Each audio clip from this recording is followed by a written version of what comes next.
उन्हें जो क्वेश्चन पूछा गया है, क्वेश्चन देख के 4 विकल्प में से उसका आंसर याद रख लेना, ये कोई उपलब्धि नहीं है। जब क्वेश्चन पूछ लिया जाता है तो विद्वान ढेर सारे हो जाते हैं, लेकिन जब पहली बार पूछा जाता है तो सारी विद्वता निकल जाती है बच्चों की।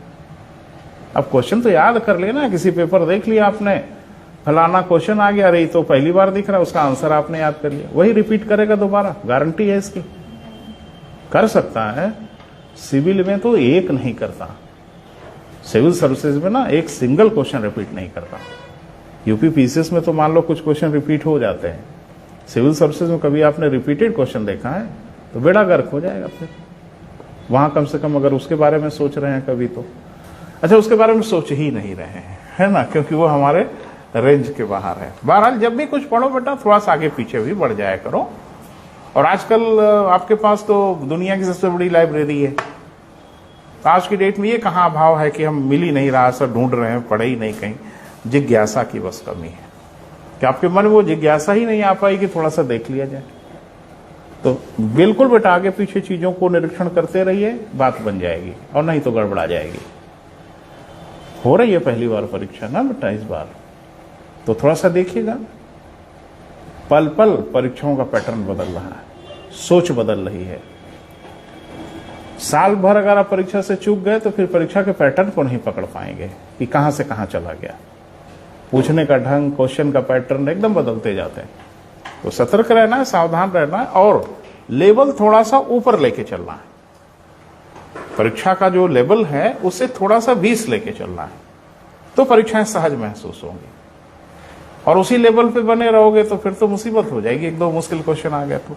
चलिए पूरा नाम लिखिए बेटा। Appointment committee of the cabinet, इसकी अध्यक्षता प्रधानमंत्री करता है। इसकी अध्यक्षता कौन करता है बेटा? प्रधानमंत्री करता है।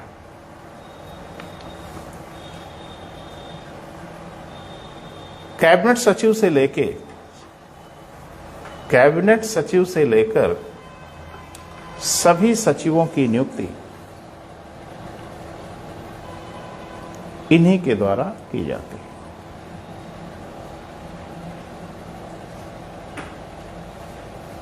अच्छा थोड़ा सा बेटा देख लो, आप घबरा रहे हो ना, समझ नहीं पा रहे हो मुझे लगता है, क्योंकि बताया नहीं। जो सचिवालय की पूरी डिजाइन होती है वो कैसी होती है, थोड़ा देख लो तो क्लियर होगा। एक तो होते हैं सेक्रेटरी, जिनको आप लोग सचिव कहते हो। एक सचिव के अधीनता में, सचिव तो हो गया सबसे ऊपर, इनका भी पूरा हायरार्की है। एक सचिव के अधीनता में एडिशनल सेक्रेटरी होते हैं। क्या होते हैं बेटा? एडिशनल, जिसको हम लोग कहते हैं अतिरिक्त सचिव।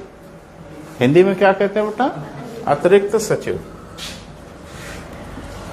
तो ये हो गया ना बेटा। तो मान लो सेक्रेटरी हो गए, उनके अधीनता में 3 अतिरिक्त सचिव हो गए, एडिशनल सेक्रेटरी। अब एडिशनल सेक्रेटरी की अधीनता में फिर कई सचिव होंगे। ये भी पूरा नेटवर्क रहता है। सचिवालय में खाली एक सचिव थोड़ा ही संभालता है, पूरी फौज होती है। तो अब इसमें देखा जाता है कि एक और पद होता है जिसको कहते हैं ज्वाइंट सचिव। हिंदी में कहते हैं संयुक्त सचिव, ज्वाइंट सेक्रेटरी। तो ये देखा जाता है कि विभागों में एडिशनल और ज्वाइंट एक साथ नहीं रखे जाते।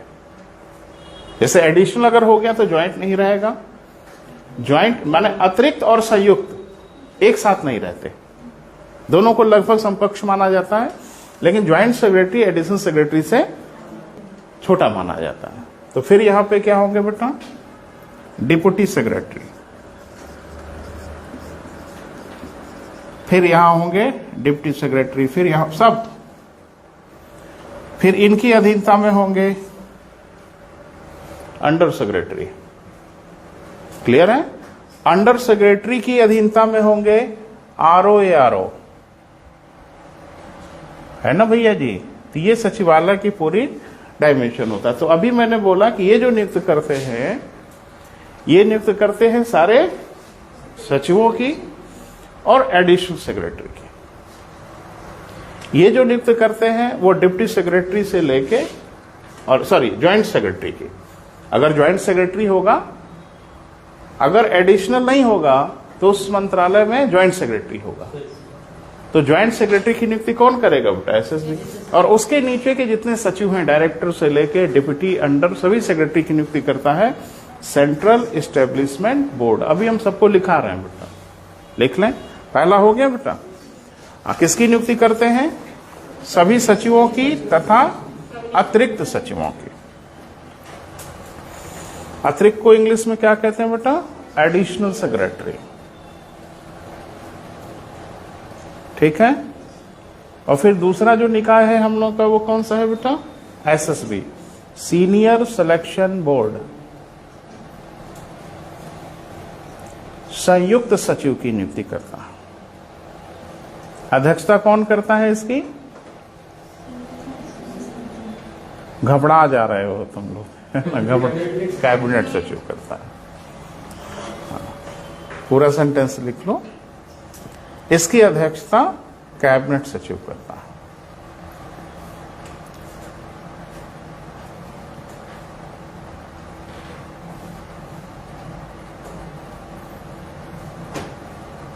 और फिर है बेटा सेंट्रल एस्टेब्लिशमेंट बोर्ड।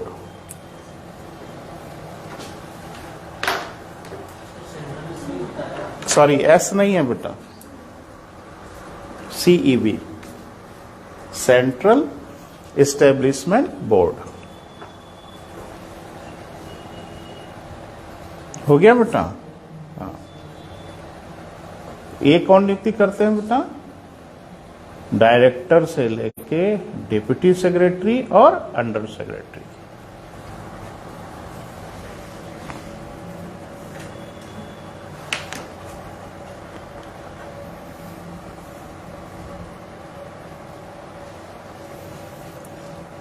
तो थोड़ा थोड़ा बेटा आगे की ओर चर्चा होती रहेगी। मौका किसी दिन मिलेगा तो कुछ बेसिक चीजें रहेंगी आपके पास, तो मैं एक ही दिन समाहित कर लूंगा।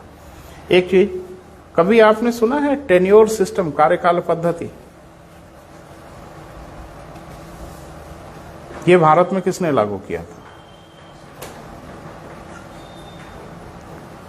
देखो, तथ्यात्मक रूप से अगर कहीं आपने पढ़ लिया तो ये कोई उपलब्धि नहीं है। कार्यकाल पद्धति किसे कहते हैं ये अगर नहीं जानते तो उत्तर बताने का कोई मतलब नहीं। इसको इंग्लिश में टेन्योर सिस्टम और हिंदी में कार्यकाल पद्धति कहते हैं। नाम सुना है? अच्छा, संविधान में ही पढ़ने में इतना जुट गए कि इधर उधर देख ही नहीं पाए। हाँ बोलो बेटा, कुछ भी बोलो ना, हम तो है ही हैं बेटा।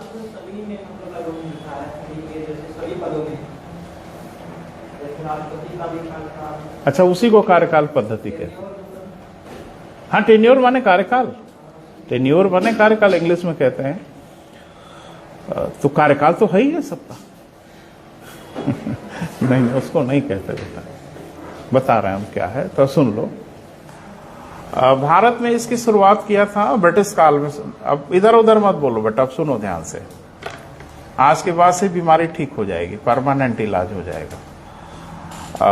ये ब्रिटिश शासन काल में 1905 में इसकी शुरुआत हुई, कार्यकाल पद्धति की। आपको पता है सिविल सेवा की शुरुआत अंग्रेजों के जमाने से हो गई। तो उन लोगों ने 1905 में, कर्जन थे उस समय, तो उन्होंने लागू किया कार्यकाल पद्धति। तो ये क्या होता है जरा समझें। एक आईएएस जब जिले के डीएम बनता है या उसे वरिष्ठ पद पे जाता है तो उसका सबसे महत्वपूर्ण कार्य जिलाधीश के रूप में, जिलाधिकारी के रूप में ही होता है। सबसे इंपॉर्टेंट वर्क होता है क्योंकि सीधी जनता को डील करता है। सीधे किससे इंटरेक्शन होता है उसका? पब्लिक से होता है। उसके बाद उसका प्रमोशन होता है, पदोन्नति होती है। तो कमिश्नर से होते हुए फिर वो सचिवालय में प्रवेश कर जाता है, ठीक है। और सचिवालय में फिर वो नीति बनाता है। मंत्री नीति बनाते हैं, हाँ या ना बोलो ना जरा, बना लेंगे नीति। तो सही मायने में पॉलिसी मेकिंग का काम कौन करता है बेटा? सचिवालय। हाँ, मंत्री उसमें थोड़ा सा अपनी मनसा जाहिर करते हैं कि हम ये चाह रहे हैं, इस तरह से कार्य हो। तो सचिवालय उनके कार्यों को व्यवहारिक आयाम देता है, यानी पॉलिसी बनाता है, नीति बनाता है। क्लियर है? और नीति को फिर लागू कौन करते हैं? विभाग लागू करते हैं। क्लियर है? अब ये देखा गया है कि जब ये वरिष्ठ आईएएस जब सचिवालयों में चले जाते हैं तो फिर वापस लौट के जिले में नहीं आते। कभी आपने सुना है कोई सचिव थे और फिर आगे जिले के डीएम के रूप में?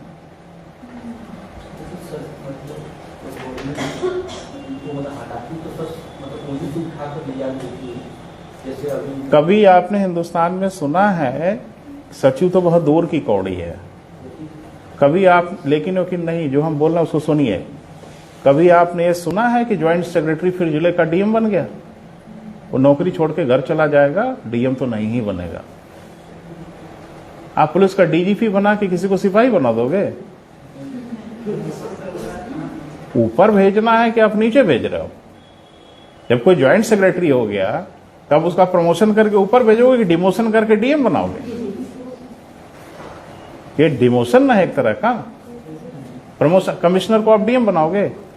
जो एक बार कमिश्नर हो गया वो फिर डीएम बनेगा? फिर प्रमोशन किस बात का? सिपाही से प्रमोट करके दरोगा बनाया हो, फिर हमको सिपाही बनाओगे? तो बनेगा कोई? बनना चाहेगा कोई? तो ये बड़ी भारी परेशानी रही। ये परेशानी आज भी है। तो परेशानी ये थी कि इसको बड़ी गंभीरता से सोचा करजन ने। यार इसमें दिक्कत यह है कि एक जने खाली वहां बैठ के एसी कमरे में पॉलिसी बनाते हैं और यहां जिले स्तर पर इन पॉलिसी को लागू किया जाता है। तो व्यवहारिक रूप से जूझ रहा होता है डीएम। बंद कमरे में योजना बना देना और उस योजना को लागू करना, दोनों में जमीन आसमान का अंतर होता है। जब आप लागू करते हैं तो व्यवहारिक समस्याएं आती हैं सामने। और एक ऑफिस में बैठ के कागज लेके और डिजाइन बना देना कि ऐसे ऐसे योजना बन जाए और ऐसे ऐसे लागू हो जाए।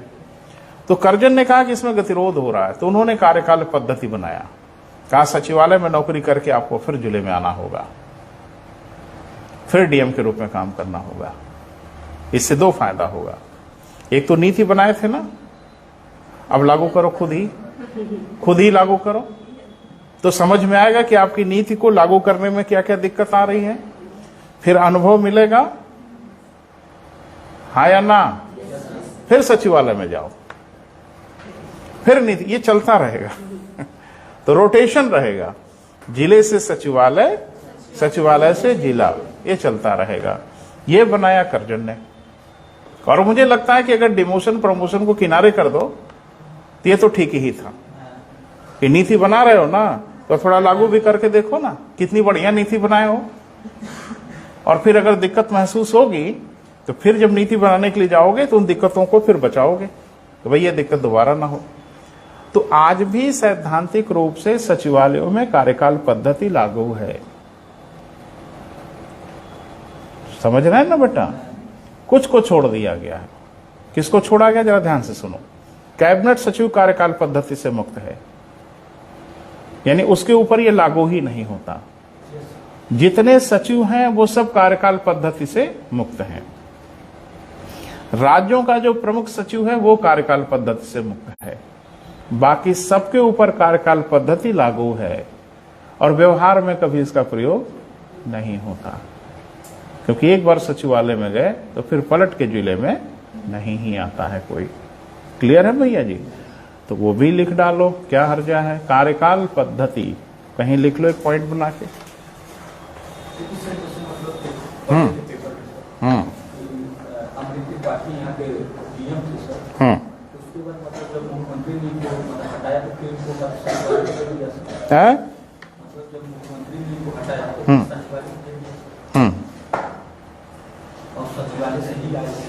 जी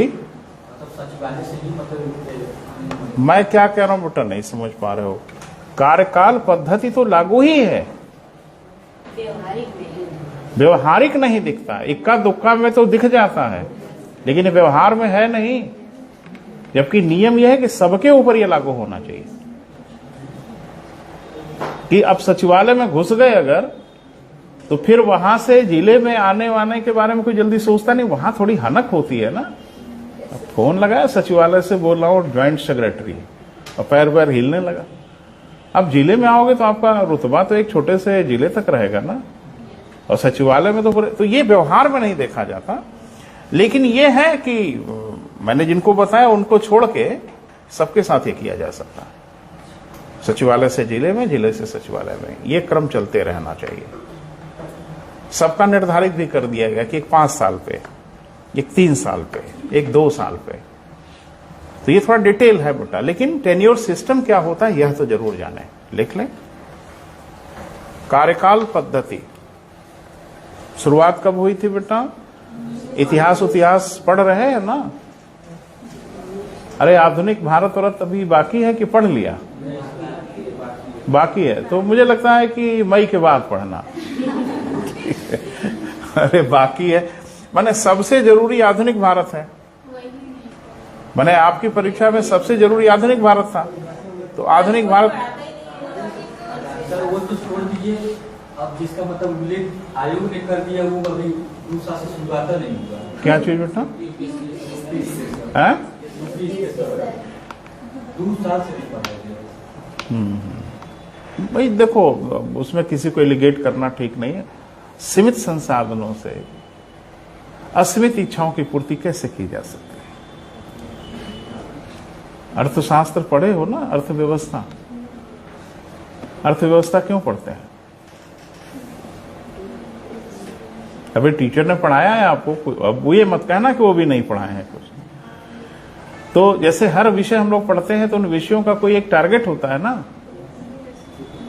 हाँ या ना बोलोगे? तो जैसे भूगोल पढ़ते हैं, भूगोल का एक टारगेट है कि भाई हम किसके बारे में पढ़ेंगे, किन चीजों के बारे में पढ़ेंगे, है ना? हम संविधान पढ़ रहे हैं तो टारगेट है शासन प्रशासन संविधान के बारे में अध्ययन करेंगे। तो जब हम अर्थव्यवस्था पढ़ते हैं तो क्या पढ़ते हैं? क्या जानने को? रुपया पैसा, पैसा वैसा कैसे कमाया जाए, हाँ क्या पढ़ते हैं? जब भी कोई विषय पढ़ो बेटा, कोई भी विषय पढ़ो तो पहले उस विषय की फाउंडेशन को तो क्लियर करना ही चाहिए ना। तो क्या फाउंडेशन है? अब हम अर्थव्यवस्था तो नहीं पढ़ाएंगे बेटा, क्योंकि कोई हमारा मित्र है आपको पढ़ा रहे हैं, लेकिन एक चीज आपको इशारा करेंगे, थोड़ा सा समझ जाइए। अगर आपके दिमाग में है कि अर्थव्यवस्था में बजट है, पैसे रुपया है और इन्फ्लेशन है और फलाना और ढिमाका है खाली, तो आपकी गलतफहमी है। अर्थव्यवस्था यह है ही नहीं। अर्थव्यवस्था का लक्ष्य तो कुछ और है, और उन लक्ष्यों को पूरा करने के लिए यह सब पढ़ना पड़ता है। और बच्चों की परेशानी यह है कि उनको लगता है कि अर्थव्यवस्था का लक्ष्य ही इन्फ्लेशन है, रिफ्लेशन है, डिफ्लेशन है, डिसइन्फ्लेशन है, ऐसा इनके दिमाग में आता है। ऐसा नहीं है। वो क्या है हम आपको बता रहे हैं। 2 मिनट लगेगा। अनुमति है ना? अनुमति ले लेके आगे बढ़ेंगे भाई, आपसे पूछ पूछ के, कि आपको बुरा ना लगे। आपको पता है कि जब हम किसी चीज का उत्पादन करते हैं, प्रोडक्शन करते हैं, वस्तु का चाहे सेवाओं का उत्पादन, 2 चीजों का होता है। वस्तुओं का भी होता है, सेवाओं का उत्पादन होता है। अभी हम क्या कर रहे हैं? सेवा का उत्पादन कर रहे हैं। एक डॉक्टर क्या करता है? सेवा का उत्पादन करता है। वकील क्या करता है? सेवा का। तो सेवा भी उत्पादित होती है, वस्तु भी उत्पादित होती है ना बेटा? एक बात मुझे बताइए, वस्तु और सेवाओं के उत्पादन में कुछ संसाधन लगते हैं, और ये संसाधन 3 ही बड़े प्रकार में होते हैं अर्थव्यवस्था में। इसका चौथा प्रकार नहीं होता। एक को कहते हैं प्राकृतिक संसाधन, एक को कहते हैं मानवीय संसाधन, और एक को कहते हैं भौतिक संसाधन या पूंजी। फिर से सुन लो, संसाधन को मोटे मोटे रूप में 3 भागों में बांटते हैं। एक को कहते हैं प्राकृतिक संसाधन, इसी को हम लोग भूमि भी कह देते हैं। मानवीय संसाधन को श्रम कह देते हैं, और भौतिक संसाधन को पूंजी कह देते हैं, कैपिटल कह देते हैं। तो संसाधन कुल मिला के कितने बेटा? 3। अब एक बात मुझे बताइए, किसमें एक संसाधन ऐसा है जो सीमित है? कौन सा? प्राकृतिक संसाधन। प्राकृतिक संसाधन असीमित नहीं है कि है। लोहा इस धरती के नीचे जितना है उतना ही है कि बढ़ रहा है? आप उसको घटा रहे हो। कोयला धरती के नीचे जितना है वो उतना ही है, आप उसे कम कर रहे हो। क्रूड ऑयल आप निरंतर निकाले जा रहे हो, एक दिन क्रूड ऑयल खत्म हो जाएगा धरती से। तो सोना, लोहा, तांबा, क्रूड ऑयल, कोयला, गैस, फलाना ढमाका, जो भी प्राकृतिक संसाधन है वो अनंत तो नहीं है ना, कि है, वो सीमित मात्रा में है ना। और इच्छा है आपकी असीमित है। कहाँ है? जितना फोन इस साल बना है उससे ज्यादा फोन अगले साल बनना चाहिए, क्योंकि मांग हमारी ज्यादा है। जितनी कारें 1950 में बनी थी उतनी ही कारें आज बनती हैं, उतना ही टेलीविजन आज बनेगा। तो जाहिर सी बात है कि रोज बरोज हमारी आवश्यकताएं बढ़ती जा रही हैं और संसाधन तो सीमित है। कम से कम प्राकृतिक संसाधन तो सीमित है। तो अर्थव्यवस्था में यही पढ़ा जाता है भैया जी कि सीमित संसाधनों से असीमित इच्छाओं की पूर्ति कैसे की जाए। यही अर्थशास्त्र के अध्ययन का क्षेत्र है और कुछ नहीं है। अब इसको पूरा करने के लिए बहुत कुछ पढ़ना पड़ता है। अगर पैसे रुपए का मैनेजमेंट नहीं पढ़ोगे तो कैपिटल क्रिएट नहीं होगा, तो पूंजी भी तो पैदा करनी है, वो भी पढ़ना होगा। मानवीय संसाधन के लिए हम लोग बेरोजगारी भी पढ़ते हैं, गरीबी भी पढ़ते हैं, अर्थव्यवस्था में सब पढ़ते हैं। क्लियर है भैया? तो लक्ष्य तो समझ में आना ही चाहिए ना बेटा। वो तो गलती से एक शब्द हम बोल दिए तो मेरे दिमाग में आया कि मैं बच्चों से बात कर लूं। तो वही हाल यहां भी है कि सीमित संसाधनों से असीमित इच्छाओं की पूर्ति हो नहीं है। कोशिश हो रही है, प्रयास हो रहा है। चलो हम लोग मुख्य बिंदु पे लौटते हैं बेटा। थोड़ा डायग्राम से देखिए। लिखे नहीं अभी? लिख लीजिए, लिखें। सन 1905 में लॉर्ड कर्जन ने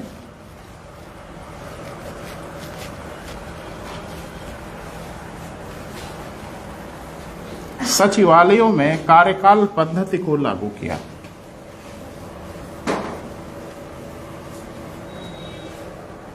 अभी बस इतना ही लिख लो, कभी मौका मिलेगा तो हम डिटेल में बात करेंगे। कार्यकाल पद्धति को लागू किया तो मैंने बता दिया कार्यकाल पद्धति का क्या मतलब है बेटा। जिले से सचिवालय, ये क्रम चलता रहेगा। वन वे ट्रैफिक नहीं होगा कि जिले से निकले तो निकल लिए परमानेंट। नहीं, जिले से निकलेंगे तो जाइए सचिवालय में, नीति बनाइए, योजना बनाइए, इसे बनवाने में अपनी भूमिका का निर्वहन करिए, लेकिन फिर लौट के आइए ताकि देखिए कि कितनी सुंदर सुंदर नीति बनाए थे, लागू करिए। तब व्यवहारिक समस्याएं उजागर होंगी कि नीति बनाने में और नीति को लागू करने में क्या परेशानी आ रही है। एक बात मुझे बताओ, मैं आलोचना नहीं कर रहा हूं किसी की, लेकिन एक सूचना आपको दे रहा हूं।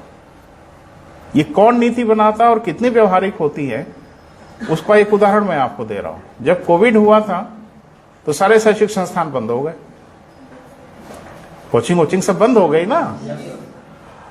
उसमें एक मीटिंग बुलाई गई हम लोगों की, जो डिवाइस है उन्होंने मीटिंग बुलाई कि सभी कोचिंग संस्थान के निदेशक आए। तो हम लोग बड़ी हसरत से गए कि कोविड में बड़ी परेशानी हो रही, सरकार शायद कुछ मदद करेगी, है ना। तो बताया गया मुझे कि आपको एक वजह से बुलाया गया है, कि वजह बताइए। तो वजह यह थी कि दिल्ली से बहुत ढेर सारे लोग आ रहे हैं माइग्रेट करके। भगदड़ मची थी ना दिल्ली में, सब दिल्ली से भाग रहे थे जो लोग थे अपने अपने इलाके में। तो बताया गया कि दिल्ली से भागने वालों में ढेर सारे अध्यापक हैं, टीचर हैं जो पढ़ाते रहे हैं दिल्ली में। दुआ कीजिए, बताएं। कहा कि उन टीचरों को आप लोग जगह दीजिए अपने इंस्टीट्यूट में, मैंने अपने संस्थानों में उन टीचरों को पढ़ाने के लिए स्पेस दीजिए। ये नीति किसने बताया? उसी क्षण आक्रोश आ गया कि जो संस्थान है वो बचे हैं, उसमें जगह दे दे। संस्थान तो बचे ही नहीं, ढेर सारे संस्थान तो आज तक नहीं खुले कोविड के बाद से। वो अपने अस्तित्व की लड़ाई लड़ रहे हैं और उसमें नौकरी दे दो। हमारी जो फैकल्टी है उनको हम कैसे बचाएं, उनको हम कैसे रोक पाएं, संघर्ष इसी में हो रहा है। तब ये किसने नीति बना दिया? किसी ने नीति बनाया होगा ना। तो ऐसी नीतियां बन जाती हैं भैया, जिनका व्यवहारिक धरातल पे कोई मतलब ही नहीं होता, लेकिन खाना पूर्ति हो गई होगी। कह रहे थे डेटा है मेरे पास, तो बता दिया होगा कि सारे लोगों को कोचिंग संस्थानों में लगा दिया गया। तब जबकि सारे कोचिंग संस्थान बंद हैं। तो उन्हीं को लागू करवाओ, है ना। जो नीति बनाए हैं तो समझ में आएगी व्यवहारिक समस्या क्या है। कमरे में बैठ के योजना बनाना और जब उसको लागू किया जाता है तो उसमें बहुत अंतर होता है। यहीं बैठ के दिल्ली जाने का प्रोग्राम बना लोगे, दिल्ली जाना है, दिल्ली जाना, सामान लेंगे, बस पकड़ेंगे, चले जाएंगे दिल्ली, ये तो योजना हो गई। अब लागू करो, रोडवेज पे जाके 4 घंटे से खड़े हैं, दिल्ली की बस ही नहीं। तो समस्या ये है ना भैया, योजना को जब लागू करते हैं तो व्यवहारिक समस्याएं आती हैं। छोड़ो बेटा, आगे बढ़ते हैं बेटा। हम लोग राज्य की विधायिका पे चर्चा करते हैं। तो पहले ही चर्चा हो चुकी थी बेटा, आपसे बात मैंने कर लिया था जब हम राष्ट्रपति के चुनाव पे चर्चा कर रहे थे। तो आपसे मैंने बात किया कि जिस प्रकार केंद्र की विधायिका को संसद कहते हैं, उसी प्रकार राज्य की विधायिका को भी संसद नहीं कहते, विधान मंडल कहते हैं। तो हमारे संविधान के एक अनुच्छेद बेटा बोले 168, जिसमें इस बात का उल्लेख है कि प्रत्येक राज्य में एक विधानमंडल होगा। लेकिन ध्यान रखना, कहां होगा? राज्य में होगा, केंद्र शासित प्रदेश में होगा, ये नहीं कहा गया। भाग 6 के जितने प्रावधान हैं वो सिर्फ राज्यों में लागू होते हैं, संघ शासित क्षेत्रों में लागू नहीं होते। क्लियर है? उनके लिए हमारे संविधान में अलग से भाग है। हमारे संविधान का भाग 8 है। मुझे लगता है कि उनके प्रावधान बिल्कुल अलग बनाए गए कि संघ शासित क्षेत्रों का प्रशासन कैसे होगा। तो उनके प्रशासन के तरीके अलग है बेटा, तो ये वहां नहीं लागू होंगे। भाग 6 सिर्फ और सिर्फ राज्यों पे लागू होगा, भाग 8 संघ शासित क्षेत्रों पे लागू होगा। उनका कैसे प्रशासन होगा, तो अभी हम लोग भाग 6 पे है बेटा। तो कहा गया कि एक तो अभिन्न अंग जरूर होगा इसका, कौन बेटा? राज्यपाल। ठीक वैसे ही जैसे केंद्र में राष्ट्रपति संसद का अभिन्न अंग था, वैसे यहां राज्यपाल अभिन्न अंग होगा। क्लियर है? और कहा गया कि इसमें एक अथवा 2 सदनों से मिलकर विधानमंडल का गठन होगा, 1 या 2। तो अगर इसका एक सदन होगा तो उसका नाम होगा क्या बेटा? विधान सभा। ठीक है?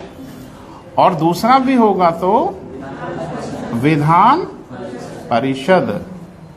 क्लियर है? तो एक बात तो तय है, किसी राज्य के विधानमंडल के जो अनिवार्य घटक हैं, मैडेंट्री है, वो राज्यपाल और विधानसभा अनिवार्य है। ये वाला हिस्सा अनिवार्य है और ये वाला हिस्सा वैकल्पिक है, ऑप्शनल है, हो भी सकता है, नहीं भी हो सकता है। क्लियर है?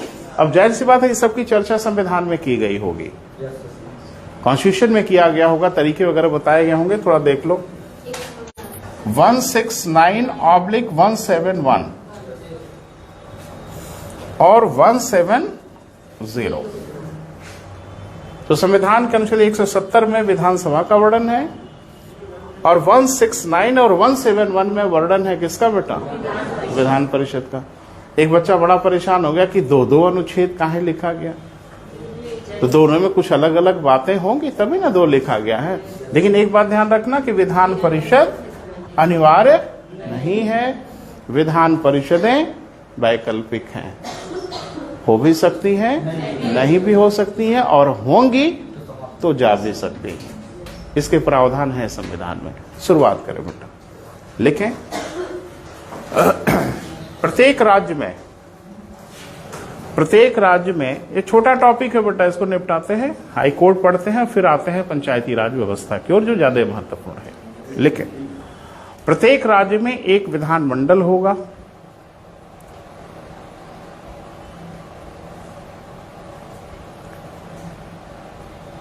राज्यपाल इसका अभिन्न अंग होगा,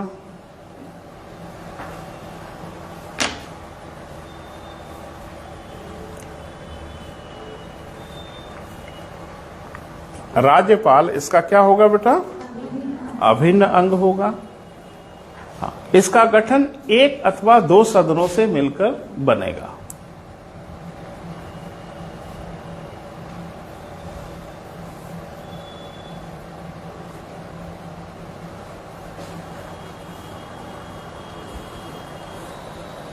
ठीक है बेटा, आगे लिखो। राज्य विधानमंडल के अनिवार्य अंग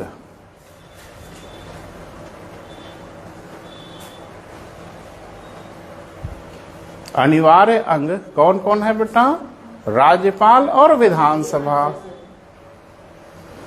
राज्यपाल और विधानसभा। विधान परिषद वैकल्पिक है। विधान परिषद क्या है बेटा? ऑप्शनल है, वैकल्पिक है, हो भी सकता है, नहीं भी हो सकता है।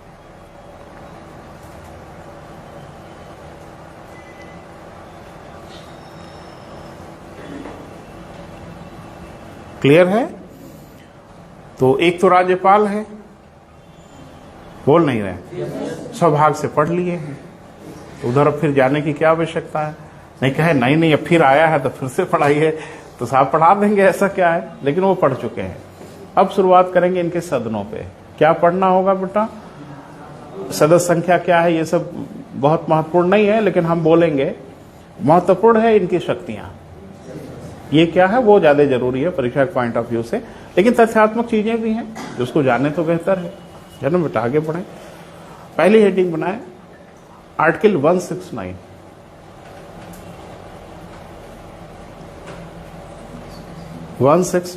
विधान परिषदों का गठन।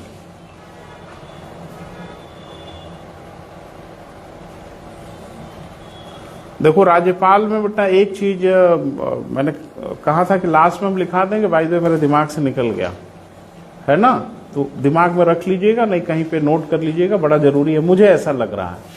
और कोई जरूरी नहीं कि मुझे लग रहा हो तो बड़ा जरूरी ही हो, लेकिन एक टीचर के रूप में मुझे लग रहा है कि जानना आपके लिए बड़ा आवश्यक है कि संसद अथवा राज्य विधान मंडल द्वारा बनाई गई विधियों को राज्यपाल कुछ क्षेत्रों में प्रभावी होने से रोक सकता है।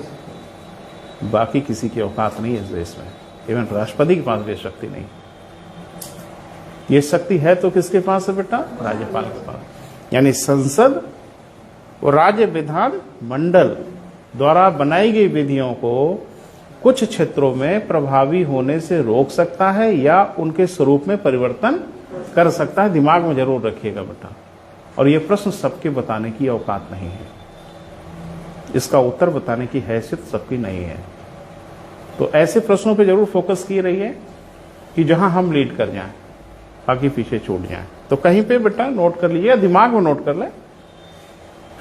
अच्छा, दिमाग में नहीं नोट हो पाता है, गड़बड़ा जाता है ना। तो नहीं गड़बड़ाएगा नहीं, थोड़ा अपने ऊपर भरोसा रखिए और ठंडे दिमाग से दिमाग में रखिए। और दिमाग में हम लोग के दो खाने होते हैं, एक खाना होता है जहां परमानेंट चीजों को रखते हैं, और एक खाना होता है जहां भूलने वाली चीजों को। जैसे रैम और रोम नहीं होता है, वैसे ही है। तो कुछ लोकल मेमोरी रखता है, जब फंक्शन में दिमाग रहता है। जैसे आप इस कोचिंग में जब आए बैठने के लिए, तो आपकी नजर सब पे पड़ी होगी कि मैं कहाँ बैठा था, पीछे कौन बैठा था, क्या कर रहा था, सब दिमाग में होगा। लेकिन अब दिमाग वो सब डिलीट कर दिया। क्यों? क्योंकि दिमाग को लगता है वो जरूरी नहीं है।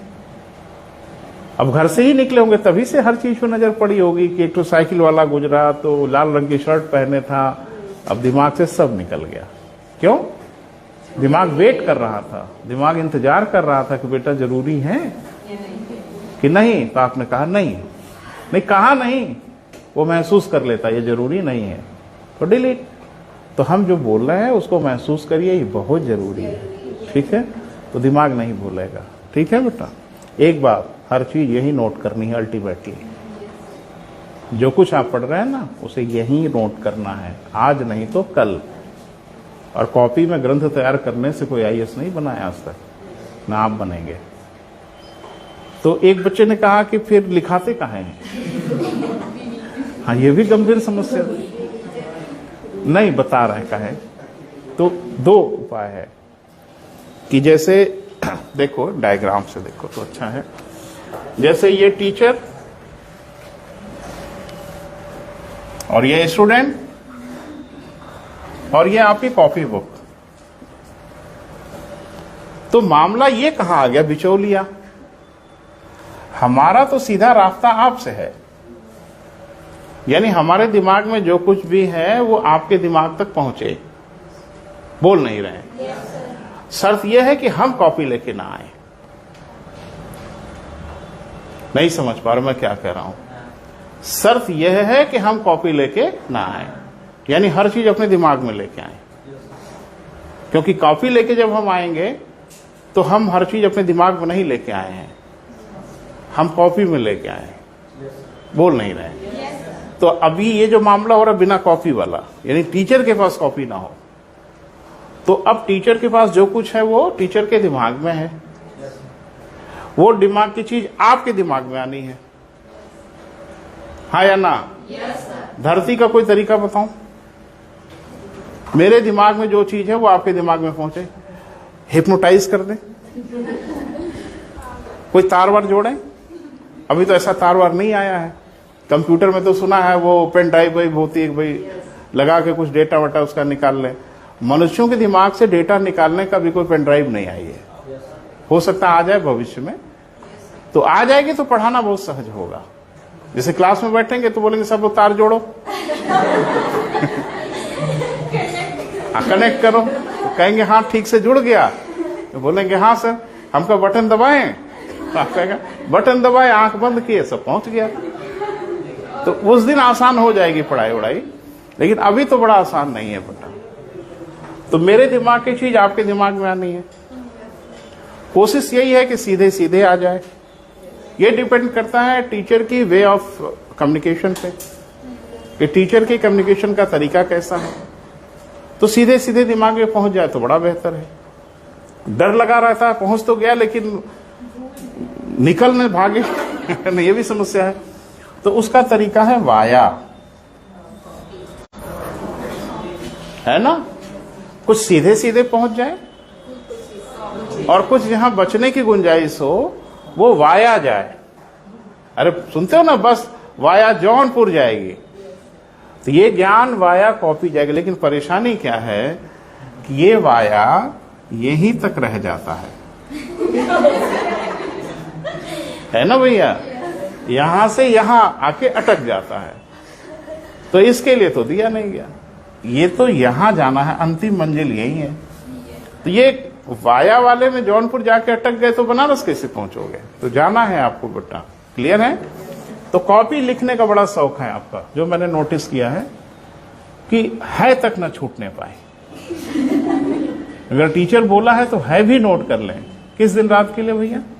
ये सब लिखा हुआ मार्केट में नहीं है, सब कुछ लिखा हुआ है, इसको दिमाग में ले आना है। अब तरीका क्या है? तरीका यह है कि हो सकता है घर पे आप जाएं तो कुछ चीजें आपके इस दिमाग से स्किप कर जाए। ये टीचर ने एक टेन्योर सिस्टम कुछ बोला था, हो सकता है निकलेगा नहीं, मेरी गारंटी है। बाकी तो निकल जाए, टेन्योर वाला तो नहीं निकलेगा, इतना जानो।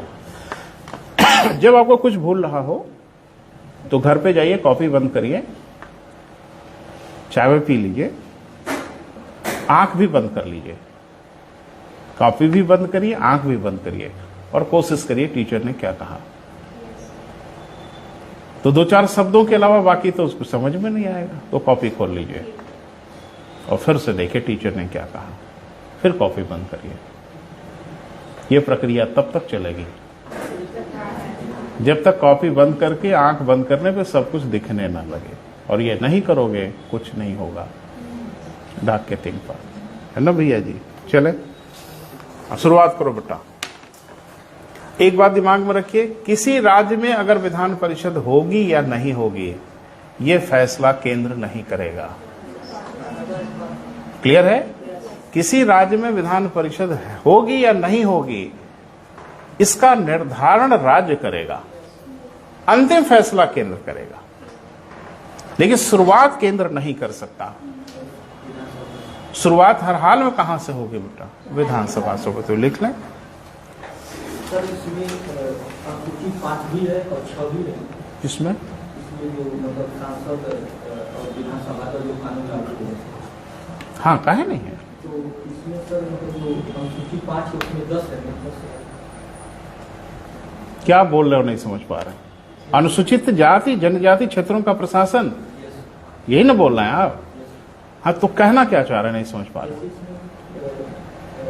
6 में जैसे असम हो गया सर, असम, मेघालय, त्रिपुरा, मिजोरम।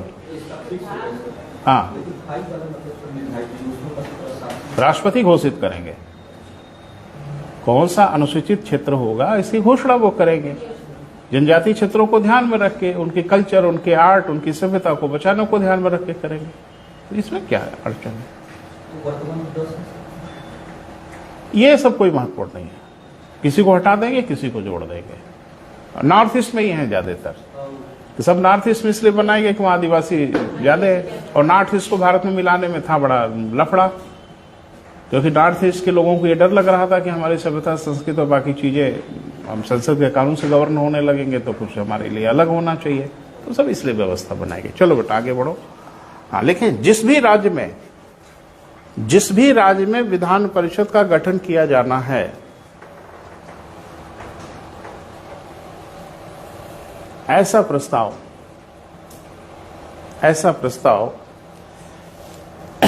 संबंधित राज्य के विधानसभा की ओर से आना चाहिए। ऐसा प्रस्ताव इस संबंधित राज्य के कहां से बेटा? विधानसभा की ओर से आना चाहिए। तो ये तो दिमाग में आ ही गया, मुझे लगता पहले से आपको पता था, आपका रिस्पांस मुझे समझ में आ रहा था। जिस भी राज्य में विधान परिषद बनेगी उसकी शुरुआत उस राज्य के विधानसभा से होगी। क्लियर है? अब आगे की प्रक्रिया क्या होगी, कैसे होगी, वो थोड़ा जानना है। पहले सुन लीजिए फिर लिखिए, एकदम पेन लेके तैयार मत बैठिए। सुनिए, ऐसे प्रस्ताव को संबंधित राज्य के विधानसभा द्वारा विशिष्ट बहुमत से पारित होना चाहिए। क्लियर है? यानी किसी राज्य में विधान परिषद का गठन करना है तो वह प्रस्ताव उस राज्य के विधानसभा की ओर से आएगा, परंतु यह प्रस्ताव विशिष्ट बहुमत से पारित होना चाहिए। यानी उपस्थित मतदान करने वालों का 2/3 संपूर्ण सदस्यों के बहुमत से नहीं। जब हर ही जगह 2/3 हो गया तो फिर क्या दिक्कत है? एक ही बार बोलो। या तो क्लियर नहीं कर पा रहे हो या परेशान हो रहे हो, मुझे परेशान करो। मैंने कहा मतदान के तरीके बहुत क्लियर हैं। एक को कहते हैं साधारण मतदान, उपस्थित मतदान करने वालों का बहुमत, बात खत्म। जितने आए, जितने वोट दिए उसका बहुमत चाहिए। एक को कहते हैं विशिष्ट बहुमत, स्पेशल मेजॉरिटी कहते हैं, उपस्थित मतदान करने वालों का 2/3 बहुमत, परंतु वह 2/3 इतना जरूर होना चाहिए कि संपूर्ण सदस्यों का बहुमत हो। उदाहरण से देखो,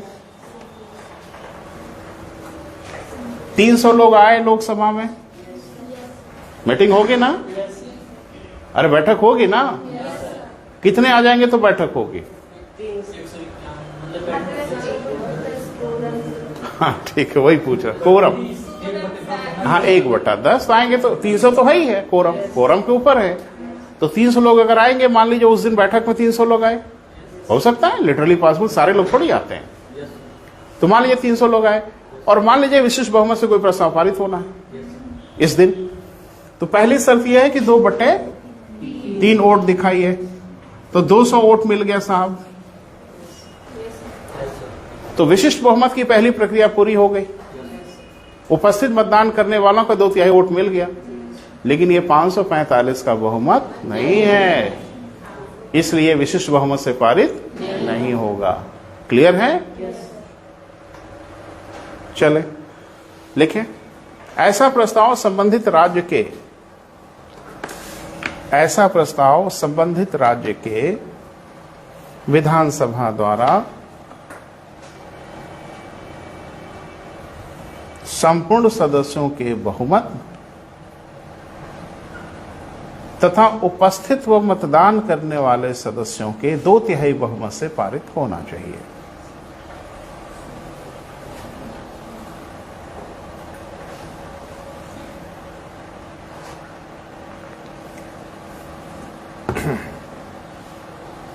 उपस्थित व मतदान करने वाले सदस्यों के क्या बेटा? 2/3 बहुमत से पारित होना चाहिए। ठीक है बेटा, समझ में आ रहा है? कोई अड़चन?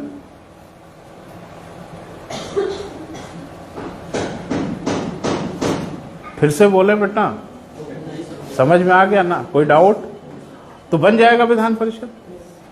नहीं बनेगा नहीं। जब यह प्रस्ताव पारित हो जाएगा तो इसे संसद के पास भेजा जाएगा। अब संसद के पास दो ऑप्शन है, संसद के पास दोनों विकल्प खुले हैं। वो चाहे तो बनाए, चाहे तो ना बनाए।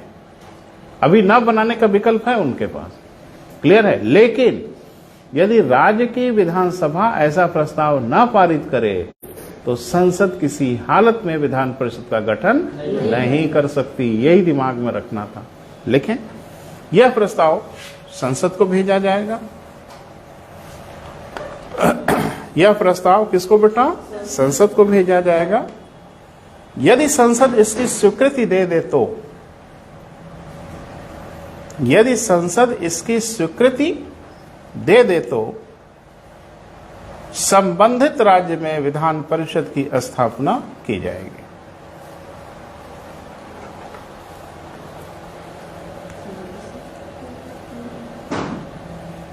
अरे जिस राज्य का है वहां की जाएगी, दूसरे राज्य में थोड़ी की जाएगी। संबंधित राज्य में विधान परिषद की स्थापना की जाएगी। क्लियर हुआ?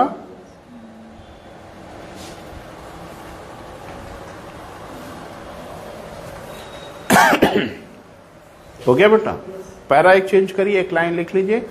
इसी प्रक्रिया से विधान परिषदों को समाप्त भी किया जा सकता है। इसी प्रक्रिया से विधान परिषदों को क्या बेटा? समाप्त किया जा सकता है।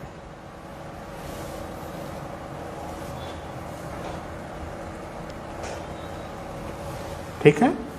जैसे आपने देखा होगा कई, जैसे आंध्र प्रदेश उदाहरण है, बनाया, खत्म किया, फिर बनाया, तो ये हाँ, तो ये सब चलता रहता है ना बेटा। तो कहने का मतलब ये है कि बनाने की जो तरीका है, जम्मू कश्मीर सर अपने आप भंग हो गया होगा।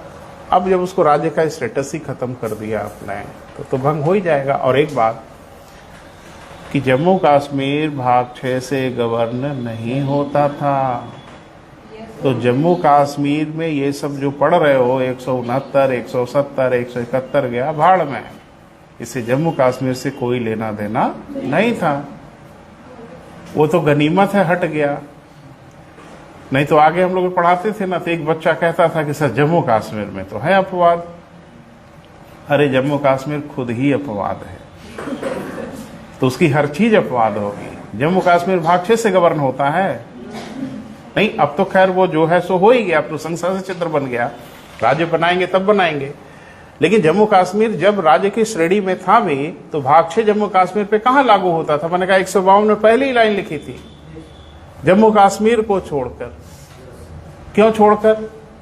किसी ने कहा फिर छोड़ देंगे सर तो जम्मू कश्मीर का काम कैसे चलेगा? तो चलेगा ना भैया, उनका अपना संविधान था, उन लोगों ने अपना संविधान बनाया था। वो अपने संवैधानिक प्रमुख को राष्ट्रपति कहते थे, मुख्यमंत्री को प्रधानमंत्री कहते थे। एक देश में 2-2 राष्ट्रपति हो गए थे। खैर वो सब प्रक्रिया खत्म की गई कि सदर आला, सदर आजम, ये सब किसको कहा जाता है? ये सब होगा। आपको पता है वहां 2-2 झंडे होते थे, एक भारत का झंडा और एक जम्मू कश्मीर का झंडा। तो 2-2 नागरिकता वहां होती थी, भारत के नागरिक और उस स्टेट के नागरिक। तो जहां संघात्मक स्वरूप के लक्षण दिखेंगे वहां ये सब तो परेशानी होगी ही होगी। अगर इसको परेशानी समझते हैं तो अमेरिका में दोहरी नागरिकता है सबकी, होगी ही होगी। तो जम्मू कश्मीर अगर थी तो कौन सी परेशानी थी? परेशानी थी, क्योंकि हम लोगों को लगता था कि हमारे यहां तो नहीं है ऐसा, तो उनके यहां कहां ऐसा होगा। ठीक है, इसीलिए जब हट गया तो बड़ा सुकून हुआ कि बड़ा अच्छा है भाई, उनको काहे विशेष अधिकार दिया जाए। चलो बेटा, इसी प्रक्रिया से क्या किया जाएगा बेटा? हटाया जाएगा। आगे बढ़े। विधान परिषद की संरचना, डिजाइन क्या होगी? आर्टिकल 171 भी लिख लो, लगे हाथ, निपटा लिया जाए इसको।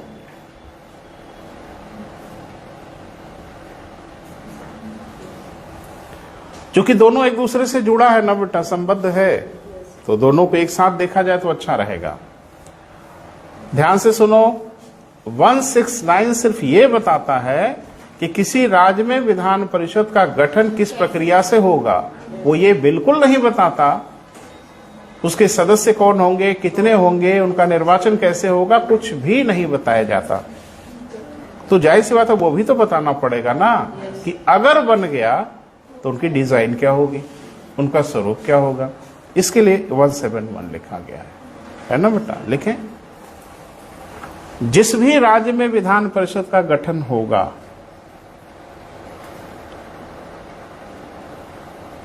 जिस भी राज्य में किसका बेटा विधान परिषद का गठन होगा, उसके सदस्यों की संख्या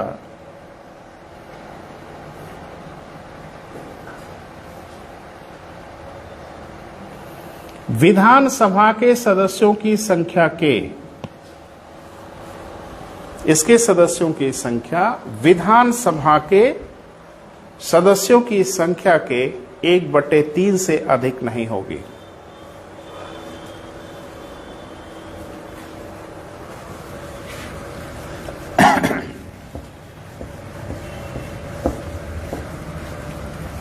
एक बट्टे 3 से अधिक नहीं होगी तथा यह संख्या 40 से कम भी नहीं होगी।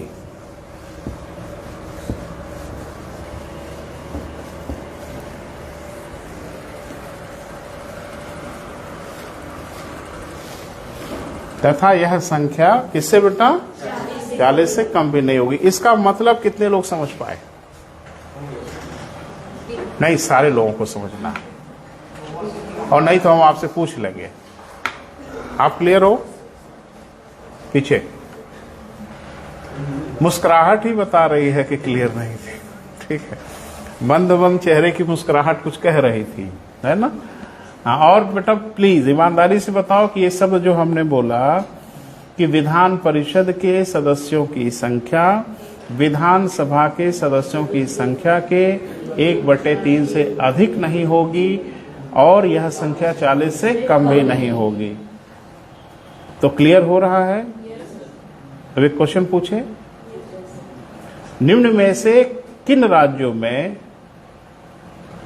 विधान परिषद की स्थापना की जा सकती है? अरे पहले बोलने तो दो, अभी टेंशन में आ गए, है ना? तो हम आपसे ये पूछेंगे कि हम 4 राज्य बता रहे हैं, 4 राज्यों के विधानसभा के सदस्यों की संख्या बता रहे हैं। बस आप ये बताना है कि उसमें से किस राज्य में विधान परिषद का गठन हो सकता है ना? अगर समझे हो तो, और नहीं समझे हो तो फिर इधर उधर ताकना। A, B, C, D, तो 4 राज्य हैं हमारे। राज्य हैं X, Y, Z, W, कुछ भी। इनके यहां विधानसभा के सदस्यों की संख्या हम लिख रहे हैं। बस आपको ये बता देना है कि इसमें किसमें बन सकता है और किसमें नहीं बन सकता। ये दोनों नहीं बताना है, बस आपको खाली ये बताना है कि किसमें नहीं बनेगा।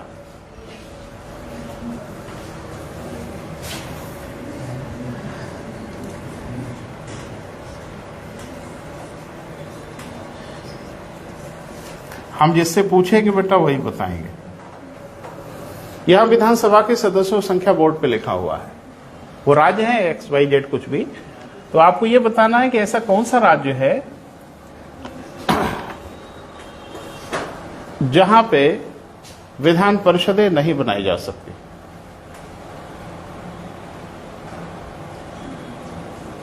बनाई ही नहीं जा सकती।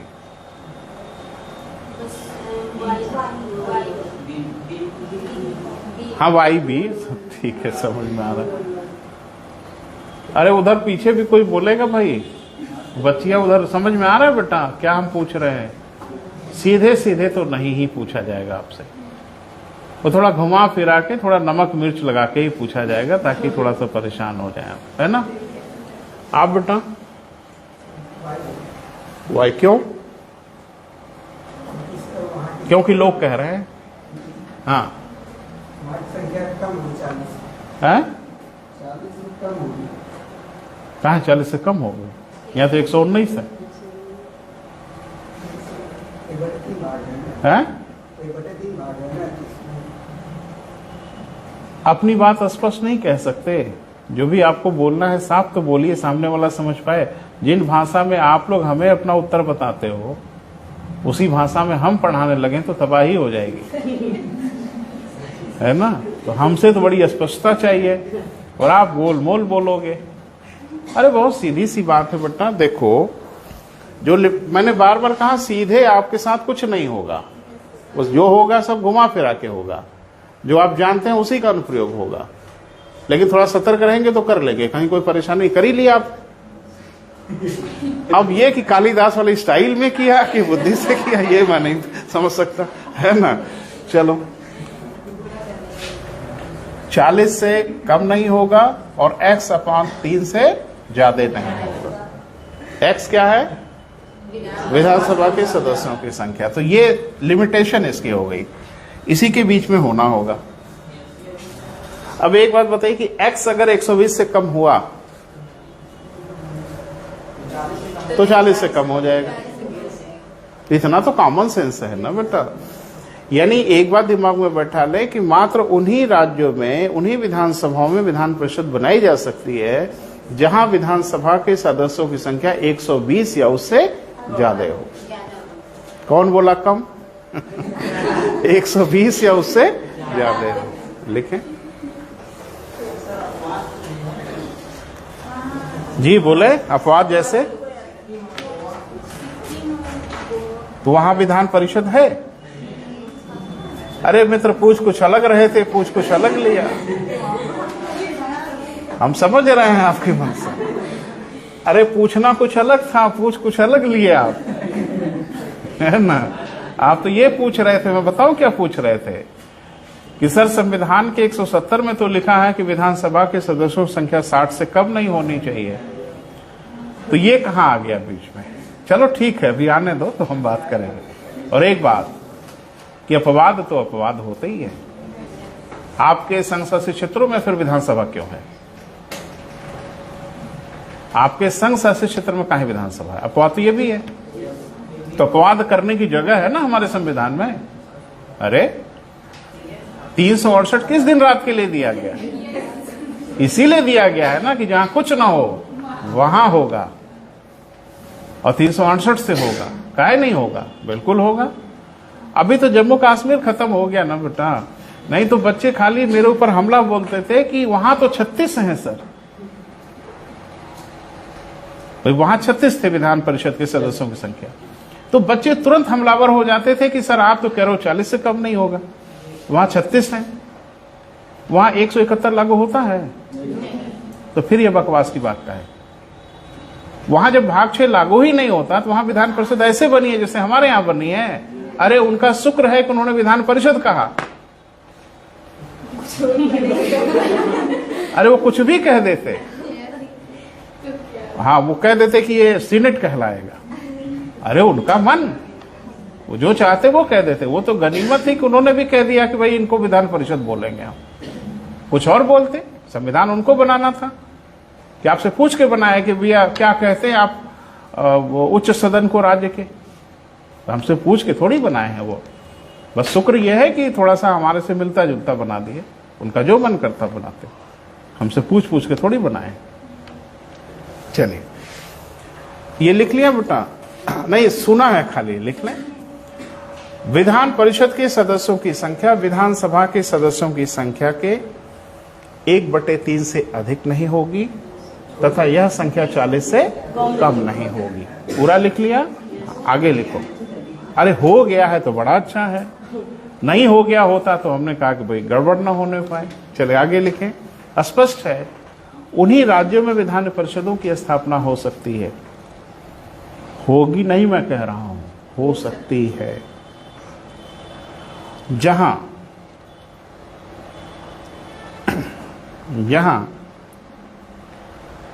विधानसभा के सदस्यों की संख्या 120 या उससे अधिक हो। जहां विधानसभा के सदस्यों की संख्या कितनी बेटा? 120 या उससे अधिक हो।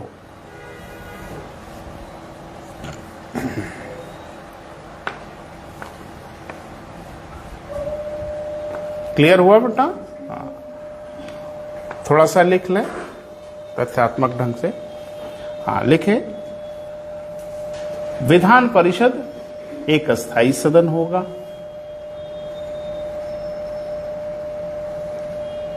क्या होगा बेटा? अस्थायी सदन। देखो बड़ी मजेदार बात है कि नहीं होगा तो नहीं होगा, होगा तो बड़ा भाई भी होगा और अस्थायी सदन होगा। बड़ी मजेदार बात है। इसको जन्म देता है विधानसभा और ये हो नहीं पापा नहीं बन जाते। ठीक है, हाँ समझ सकते हो दिमाग में कुछ भी, लेकिन आपको याद होना चाहिए। मैंने इनकी शुरुआत करता है विधानसभा और जैसे इनको बना देता है तुरंत आके कहते हैं मैं हूं बड़ा भाई, क्योंकि उच्च सदन इसे ही तो कहा जाता है। लेकिन हाँ, यह अस्थायी सदन होगा तथा इसे उच्च सदन कहा जाएगा, अपर हाउस।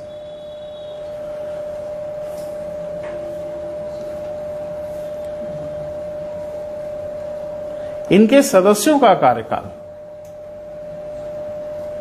इनके सदस्यों का कार्यकाल कितना बेटा? 6 वर्ष होगा।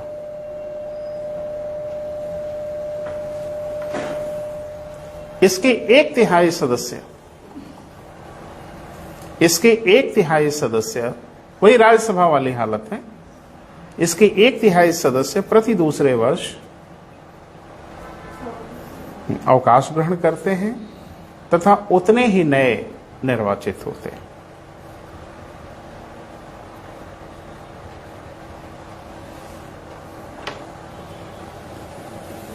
उतने ही नए क्या होते हैं बेटा? निर्वाचित होते हैं। तो थोड़ा सा ये देख लिया जाए कि इनका निर्वाचन कौन करता है ना बेटा? यानी विधान परिषद के सदस्यों का निर्वाचन किन के द्वारा होता है। तो एक हेडिंग बना लें, सब हेडिंग बना लें। इसी में लिखा हुआ है बेटा, माना 171 में ही सब डिटेल में लिखा गया। लिखे, विधान परिषद के सदस्यों का निर्वाचन निम्न के द्वारा किया जाएगा।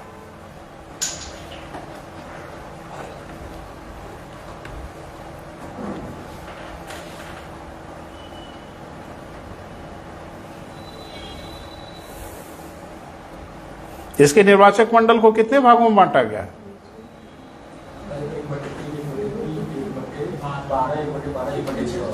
5। माने राष्ट्रपति भी निर्वाचित करता, अरे राज्यपाल भी निर्वाचित करता है, निर्वाचित करता है। प्रश्न थोड़ा ध्यान से सुना करो, याद तो बढ़िया किया है लेकिन उसका अनुप्रयोग भी। मैंने कहा इसके निर्वाचक मंडल को कितने भागों में बांटा है, तो राज्यपाल निर्वाचक मंडल नहीं है। लिख लें, पहला 1/3 सदस्यों का निर्वाचन विधानसभा के सदस्यों द्वारा, 1/3 सदस्यों का निर्वाचन किनके द्वारा बेटा? विधानसभा के सदस्यों द्वारा। यानी एमएलए लोग एमएलसी को चुन लेते हैं।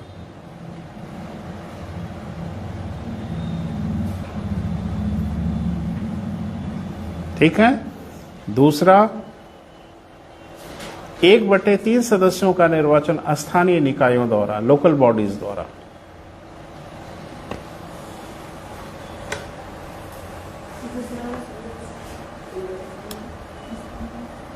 सदस्यों का निर्वाचन स्थानीय निकायों द्वारा। ठीक है।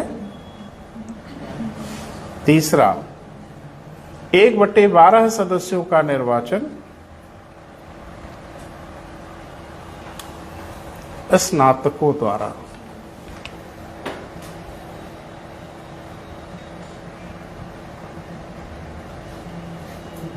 किसके द्वारा बेटना? स्नातक माने जो ग्रेजुएशन कर चुके हो, तो वोट दिए हो। अच्छा, बनाया ही नहीं गया? नहीं, बनाया नहीं जाएगा, बनना पड़ेगा, है ना? तो क्या तरीका है बेटा? लिख लें, कम से कम 3 वर्ष पूर्व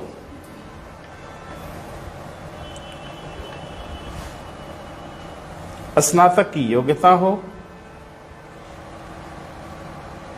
तथा मतदाता के रूप में पंजीकरण करा लिया हो।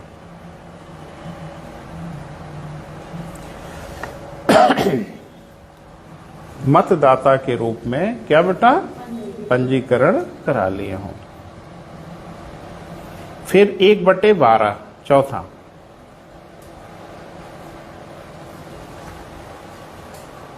शिक्षकों द्वारा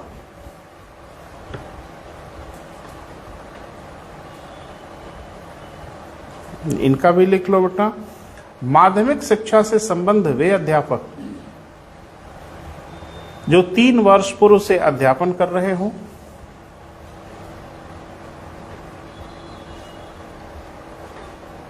तथा मतदाता के रूप में पंजीकृत हो चुके हो।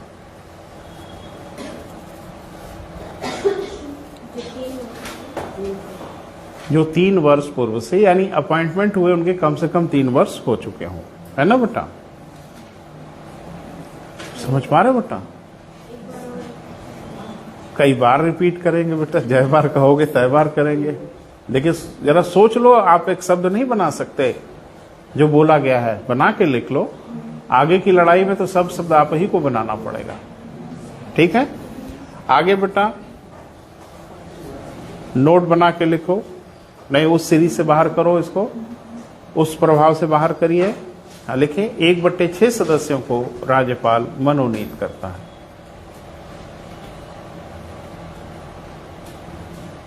एक 1/6 सदस्यों को राज्यपाल मनोनीत करता है। तो गणित वणित भी पढ़ाई है थोड़ा बहुत, बोल ही नहीं रहे। अरे हम गणित नहीं आती हमको भाई, हम नहीं पूछेंगे कुछ। गणित तो पढ़ा है ना।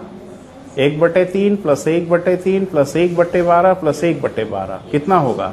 5/6। क्लियर है? यानी 5/6 सदस्यों का निर्वाचन होता है और 1/6 सदस्यों को राज्यपाल मनोनीत करता है और कुल हो जाएंगे 6/6।